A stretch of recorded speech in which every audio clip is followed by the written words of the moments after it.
Assalomu alaykum birodarlar. Bugungi menyumizda qushlarga brokoli, sveji makka, tuxum, guruch, pishinoq. Bozorga kecha bizda yakshanba kuni katta bozor bo'ladi. Dehqonlar chiqadi. Sveji narsalar chiqqan ekan. Ham narxlari ham arzon, xudoga shukr.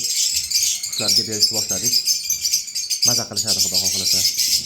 Hammasini aralashtirib berib tursalar, shunaqa qilib. Xo'p, mana qushlarning kashasi. Nekton emisa.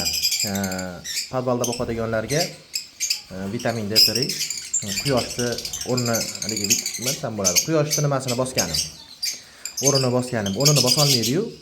Hatyobi endi vitamin D3 ni berib turadi. Quyoshni o'ziga yarasha bir xudo bergan bir ne'mat endi u. Shu shunaqa narsa aralashtirib berib tursalar, alhamdulillah, bunisini bitta galadagi qushlar bor, shularga tashlab qo'ysalar, mana ko'rlaymi? Ancha shunaqa qilib g'arib tashlashadi. Tozalab qo'yishadi, qolganini xudo xolasa bolasi bor qushlarga beramiz.